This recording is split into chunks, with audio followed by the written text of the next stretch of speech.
दोस्तों, अगर आप एक नया सीएससी सेंटर ओपन करना चाहते हैं, आप सभी को पता होगा कि सीएससी सेंटर ओपन करने का जो पुराना तरीका था, उसको सीएससी ने 21 नवंबर 2023 से पूरी तरीके से बंद कर दिया है।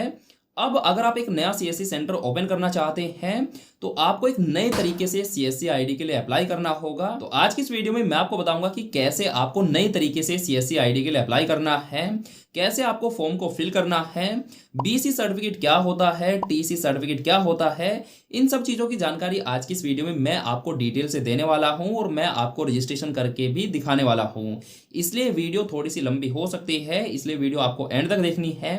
तो चलिए ज़्यादा बातें नहीं करते हैं, तो चलिए वीडियो शुरू करते हैं। तो भाई सीएससी का नया रजिस्ट्रेशन करने के लिए आपको सीएससी की इस नई नवेली वेबसाइट पर आ जाना है। इस वेबसाइट का लिंक मैं आपको नीचे वीडियो के डिस्क्रिप्शन में दे दूंगा, उस पर क्लिक करके आप डायरेक्ट इस वेबसाइट पर आ सकते हैं। तो वेबसाइट पर आने के बाद नया रजिस्ट्रेशन करने के लिए यहाँ पे आपको गेट स्टार्टेड पर क्लिक कर देना है। क्लिक करते ही आपके सामने कुछ इस तरीके का इंटरफेस आ जाएगा। अब दोस्तों यहाँ पे आपको बताया गया है कि नया सीएससी सेंटर ओपन करने की क्या क्या टर्म्स एंड कंडीशन है, एक नया सीएससी सेंटर ओपन करने की क्या एलिजिबिलिटी क्राइटेरिया है और कौन कौन से डॉक्यूमेंट आपके पास में होने चाहिए, उन सब की जानकारी यहाँ पे डिटेल से दी गई है। हालांकि इन सभी डॉक्यूमेंट के बारे में मैं अपनी पिछली वीडियो में भी डिटेल से आप सभी को बता चुका हूँ, लेकिन अभी भी काफी सारे ऐसे भाई हैं जिनको चीजें समझ नहीं आई है। तो चलिए एक बार मैं आपको इन सभी डॉक्यूमेंट के बारे में डिटेल से समझा देता हूँ। तो देखिए, आपके पास में टोटल 8 डॉक्यूमेंट होने चाहिए अगर आप एक नया सीएससी सेंटर ओपन करना चाहते हैं, जिसमें सबसे पहला डॉक्यूमेंट है वोटर आई डी कार्ड। आप सभी के पास में आपका अपना वोटर आई डी कार्ड होना चाहिए, यानी कि पहचान पत्र होना चाहिए।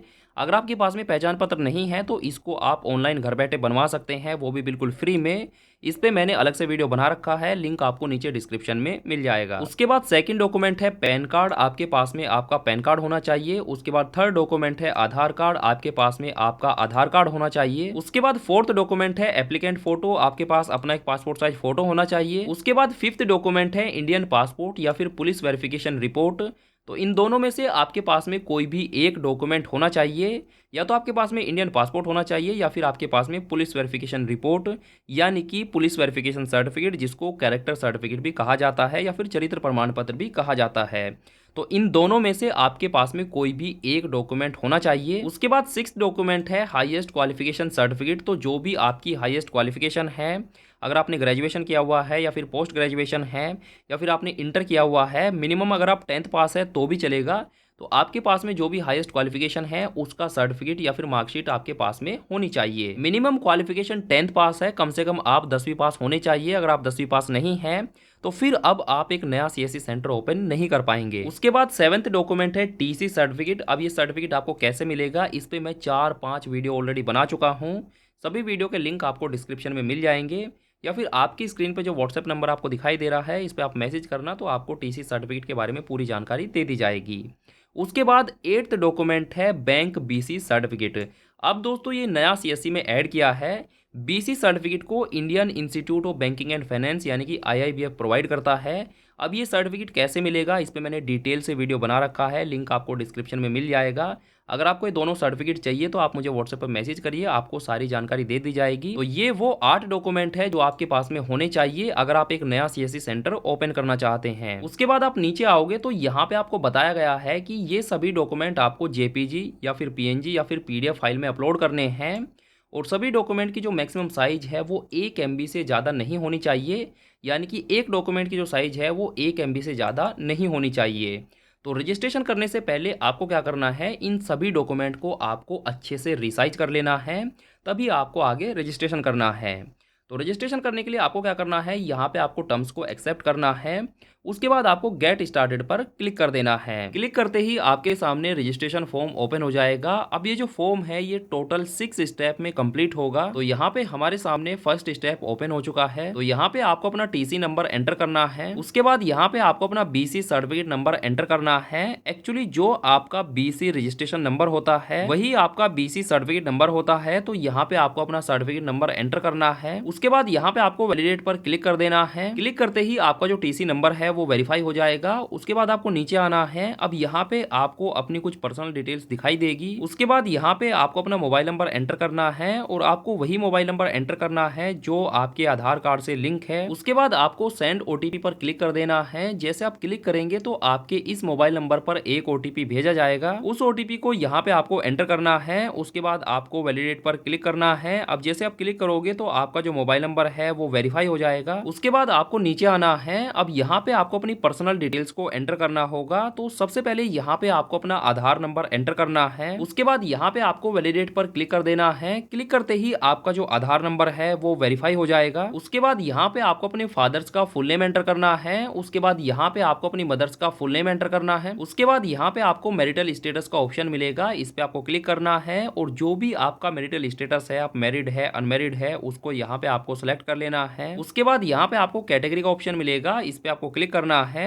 अगर आप जनरल कैटेगरी से है तो आपको जनरल को सिलेक्ट कर लेना है और अगर आप SC ST OBC या फिर EWS कोटे से हैं तो यहाँ से आपको रिजर्व सेलेक्ट कर लेना है। उसके बाद यहाँ पे आपको सेलेक्ट डिसेबिलिटी कैटेगरी का ऑप्शन मिलेगा, इस पे आपको क्लिक करना है। अगर आपकी कोई फिजिकल डिसेबिलिटी है तो वो यहाँ पे आपको सेलेक्ट करनी होगी। फर्स्ट ऑप्शन है डीप और हार्ड ऑफ हियरिंग, यानी कि अगर आपको ऊंचा सुनाई देता है तो आपको फर्स्ट ऑप्शन को सिलेक्ट करना है। अगर आपकी कोई फिजिकल डिसेबिलिटी है यानी कि आप दिव्यांग है तो आपको सेकंड ऑप्शन को चूज करना है। उसके बाद तीसरा ऑप्शन है विजन इंपेयरमेंट, यानी कि अगर आपको कम दिखाई देता है या फिर आपको देखने में किसी भी प्रकार की कोई भी प्रॉब्लम है तो आपको तीसरा ऑप्शन सिलेक्ट करना है। और अगर आपको किसी भी प्रकार की कोई भी फिजिकल डिसेबिलिटी नहीं है तो आपको fourth option no physical impaired को सिलेक्ट करना है। उसके बाद यहाँ पे आपको स्टेट का ऑप्शन मिलेगा, इस पे क्लिक करना है और जो भी आपका स्टेट है वो यहाँ पे आपको सिलेक्ट कर लेना है। उसके बाद यहाँ पे आपको डिस्ट्रिक्ट पर क्लिक करना है और जो भी आपकी डिस्ट्रिक्ट है वो यहाँ पे आपको सिलेक्ट कर लेनी है। उसके बाद यहाँ पे आपको स्टेट असेंबली का ऑप्शन मिलेगा, इस पे आपको क्लिक करना है और जो भी आपकी स्टेट असेंबली है वो यहाँ पे आपको सिलेक्ट कर लेनी है। अगर आपको नहीं पता है कि आपकी स्टेट असेंबली क्या है तो आप गूगल से सर्च कर सकते हैं। उसके बाद यहाँ पे आपको अपना परमानेंट एड्रेस एंटर करना है। एड्रेस को एंटर करने के लिए यहाँ पे आपको 3 कॉलम दिए गए हैं। तीनों कॉलम में आपको अपने कंप्लीट एड्रेस को एंटर कर देना है। एड्रेस को एंटर करने के बाद आपको नीचे आना है। अब यहाँ पे आपको अपनी कियोस्क डिटेल को एंटर करना होगा। कियोस्क का बेसिक मतलब ये है कि जो आपका सेंटर है या फिर जो आपका बिजनेस है उसकी डिटेल्स यहाँ पे आपको एंटर करनी होगी। तो सबसे पहले यहाँ पे आपको अपना कियोस्क नेम एंटर करना है, यानी कि आपको अपने CSC सेंटर का नेम एंटर करना है, जो भी आप अपना CSC सेंटर का नेम रखना चाहते हैं। उसके बाद यहाँ पे आपको कियोस्क ओनरशिप का ऑप्शन मिलेगा, इस पे आपको क्लिक करना है। अगर आपका सेंटर रेंट पे है यानी कि आप रेंट पे अपना सेंटर चलाते हैं तो यहाँ से आपको रेंटेड को सिलेक्ट करना है। और अगर आप अपना सेंटर खुद ओन करते हैं यानी कि आप खुद ओनर है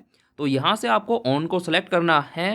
और अगर आपका सेंटर गवर्नमेंट है तो यहाँ से आपको गवर्नमेंट को सिलेक्ट करना है, लेकिन हम अपने सेंटर के खुद ओनर है तो हम यहाँ से ओन को सिलेक्ट कर लेते हैं। उसके बाद यहाँ पे आपको लोकेशन टाइप का ऑप्शन मिलेगा। अगर आपका सेंटर शहर में है तो यहाँ से आपको अर्बन को सिलेक्ट कर लेना है और अगर आपका सेंटर गाँव में है तो यहाँ से आपको रूरल को सिलेक्ट करना है। उसके बाद यहाँ पे आपको कियोस्क एड्रेस का ऑप्शन मिलेगा, तो यहाँ पे आपको अपने सेंटर का कंप्लीट एड्रेस एंटर करना होगा। एड्रेस को एंटर करने के लिए यहाँ पे आपको 3 कॉलम दिए गए हैं। इन तीनों कॉलम में आपको अपने सेंटर के करेक्ट और कंप्लीट एड्रेस को एंटर करना है। और दोस्तों एड्रेस को एंटर करते वक्त मैंने गलती कर दी थी जिसको बाद में मैंने ठीक किया था, तो वो गलती आपको बिल्कुल भी नहीं करनी है।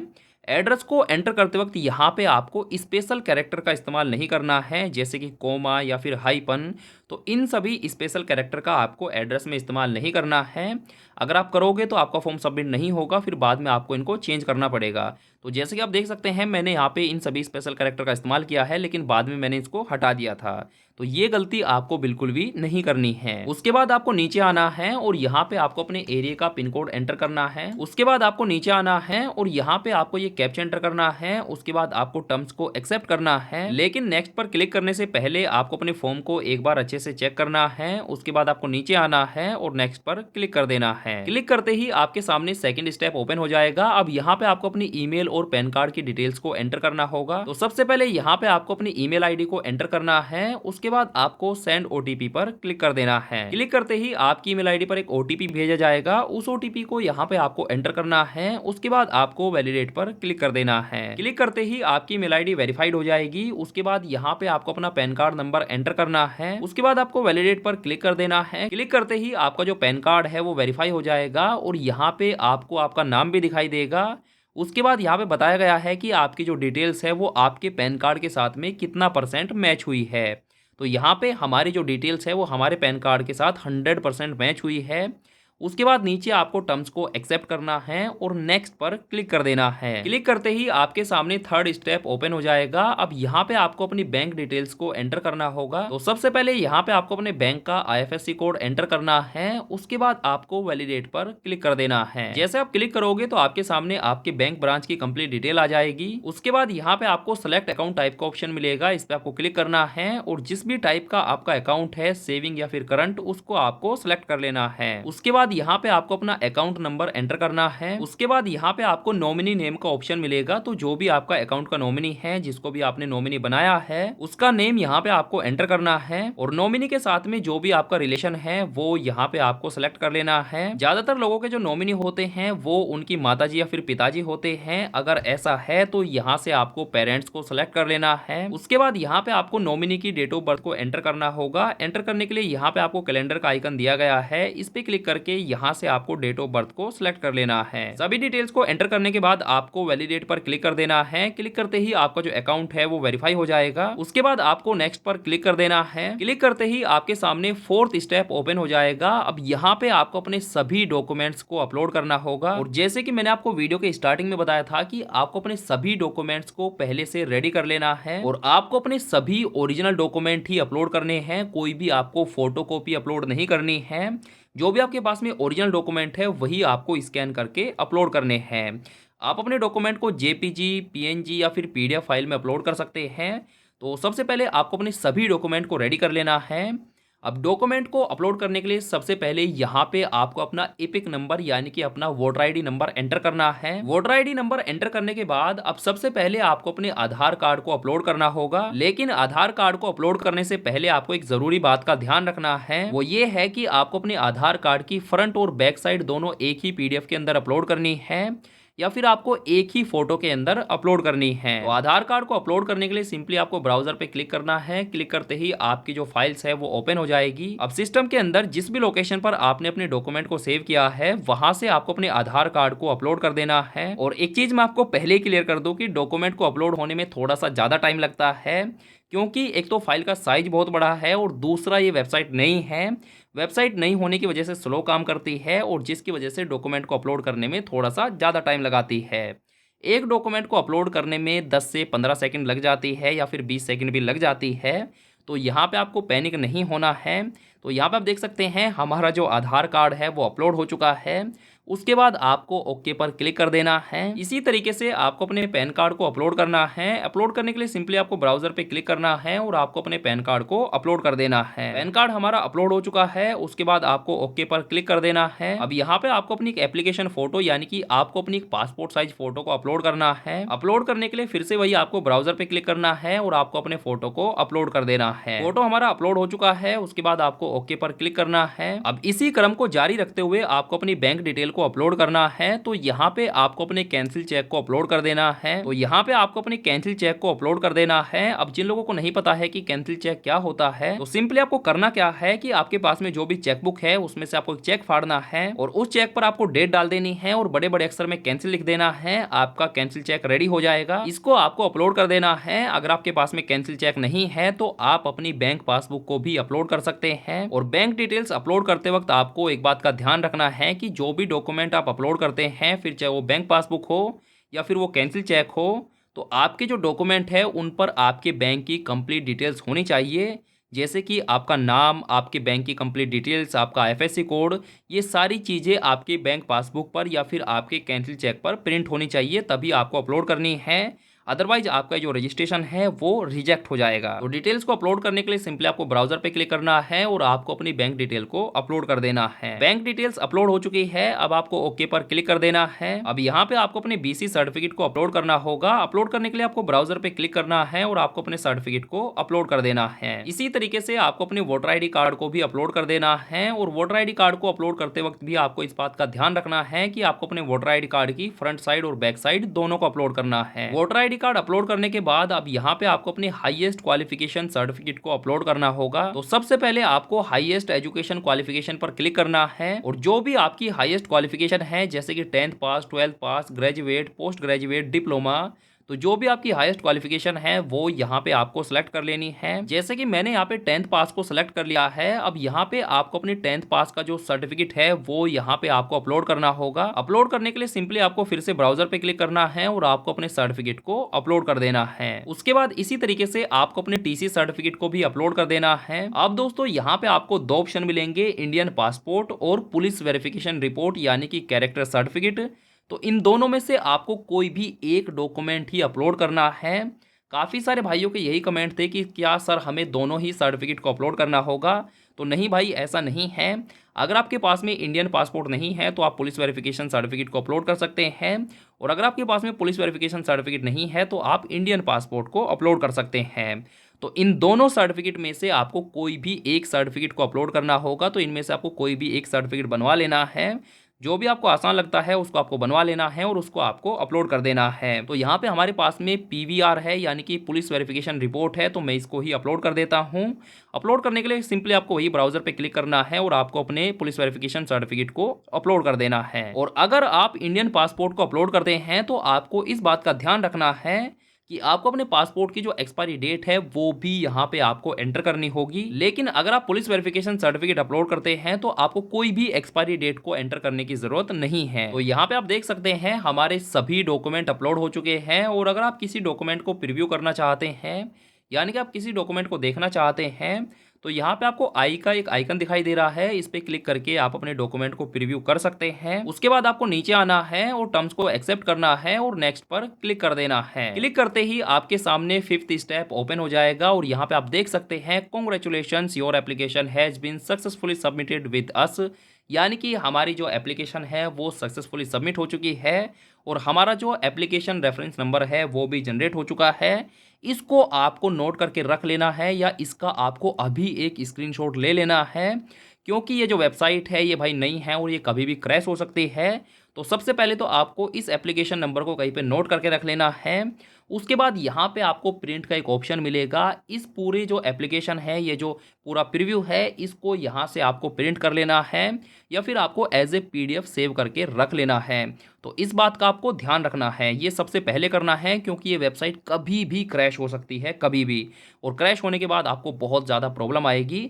और ये जो रेफरेंस नंबर है भाई, इसको नोट करके रख लेना है, क्योंकि जब ये एप्लीकेशन आप प्रिंट करोगे तो उस पर आपका रेफरेंस नंबर प्रिंट होकर नहीं आएगा। तो इस बात का आपको ध्यान रखना है।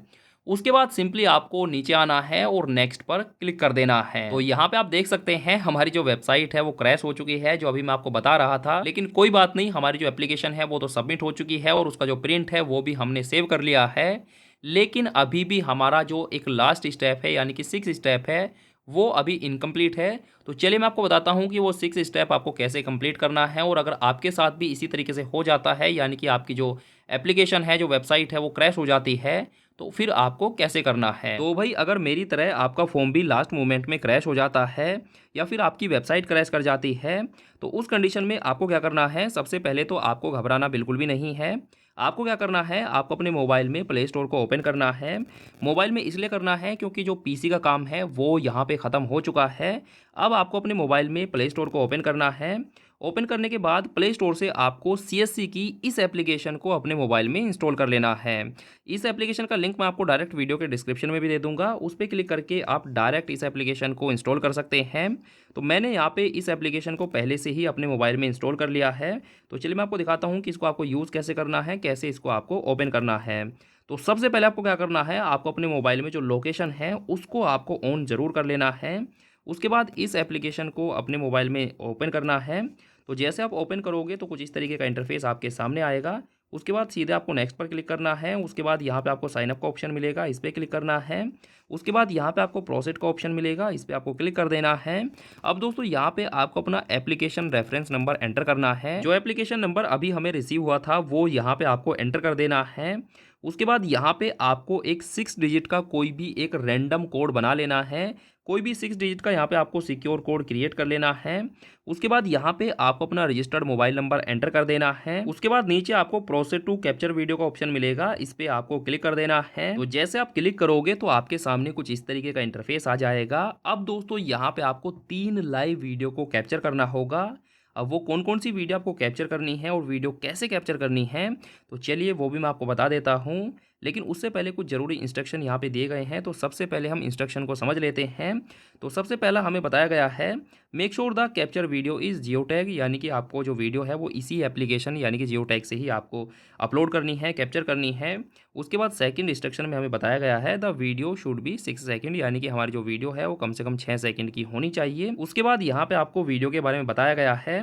तो सबसे पहले जो वीडियो कैप्चर करनी है उसके बारे में यहाँ पे बताया गया है, will capturing the video the applicant must highlight PAN card and application reference number in a A4 size sheet. तो इसको मैं आपको हिंदी में एक्सप्लेन कर देता हूँ। तो बेसिकली इसमें बताया गया है कि आपको A4 साइज़ का एक पेपर लेना है। A4 साइज़ की जो सीट होती है वो आपको लेनी है, जिस पे आप फोटो कॉपी वगैरह कराते हैं उसको A4 साइज़ की सीट कहा जाता है। तो आपको एक वाइट जो A4 साइज़ की सीट है वो आपको लेनी है। उस पर आपको अपना पैन कार्ड रखना है या फिर आपको उस पर अपना पैन कार्ड नंबर लिखना है। उसके बाद आपको उस पर अपना रेफरेंस नंबर लिखना है और उसकी एक 6 सेकंड की कम से कम एक अच्छी सी वीडियो कैप्चर करनी है फोकस करके, जिसमें आपका पैन कार्ड नंबर दिखना चाहिए और आपका जो एप्लीकेशन रेफरेंस नंबर है वो भी अच्छे से हाईलाइट होना चाहिए, यानी कि अच्छे तरीके से दिखना चाहिए। तो उसकी आपको एक 6 सेकंड की वीडियो कैप्चर करनी है। कैप्चर करने के लिए यहाँ पे आपको क्लिक हेयर का ऑप्शन दिया गया है। जैसे आप इस पर क्लिक करो, यहाँ पे आप देख सकते हैं हमारा जो कैमरा है वो ऑन हो चुका है। इसी तरीके से आपको वीडियो कैप्चर कर लेनी है। उसके बाद यहाँ पे सेकंड वीडियो के बारे में बताया गया है, the video should have a background with the chaos along with the applicant standing in front of it, यानी कि आपको अपने सेंटर के बाहर खड़े होके अपनी एक अच्छी सी वीडियो कैप्चर करनी है, यानी कि सेंटर के बाहर आपको खड़े होना है और आपको अपनी एक अच्छी सी वीडियो कैप्चर कर लेनी है जिसमें आपका चेहरा भी दिखाई दे और आपका सेंटर भी दिखाई दे। तो उस तरीके की एक वीडियो कैप्चर करनी है और उसको आपको अपलोड करना है। कैप्चर करने का वही प्रोसेस है, यहाँ पे क्लिक हेयर पे क्लिक करना है और कैमरा ऑन हो जाएगा और अपनी वीडियो आपको कैप्चर कर लेनी है। तीसरी वीडियो के बारे में बताया गया है, will recording the video the applicant must tell his name and date of birth, यानी कि आपको अपना कोई भी एक डेट ऑफ बर्थ और नेम का प्रूफ अपनी वीडियो में दिखाना है। आप अपने आधार कार्ड की वीडियो बना सकते हैं, वोटर ID कार्ड की बना सकते हैं, पैन कार्ड की बना सकते हैं, पासपोर्ट की बना सकते हैं, 10th की मार्कशीट की बना सकते हैं, क्योंकि इन सभी डॉक्यूमेंट में आपका नाम और डेट ऑफ बर्थ अच्छे से मेंशन होता है। तो इनमें से किसी भी एक डॉक्यूमेंट की जो वीडियो है वो आप कैप्चर कर सकते हैं और उसको आप अपलोड कर सकते हैं। तो ये 3 वीडियो आपको बनानी है और इनको आपको अपलोड करना है। जैसे आप इन वीडियो को अपलोड कर देते हैं तो आपका जो एप्लीकेशन है वो सक्सेसफुली कंप्लीट हो जाता है। इसके बाद आपको कुछ भी नहीं करना है, ये लास्ट स्टेप है, यानी कि 6 स्टेप है। अगर इसको आप सक्सेसफुली कंप्लीट कर लेते हैं तो आपका जो फॉर्म है वो फाइनली सक्सेसफुली सबमिट हो जाता है। तो दोस्तों ये है वो नया तरीका CSC ID को अप्लाई करने का। अब आपको फ्यूचर में इसी तरीके से CSC ID के लिए अप्लाई करना है। और यहाँ पे मैं एक चीज़ आपको पहले क्लियर कर दूं, वरना बाद में आप परेशान हो जाओगे।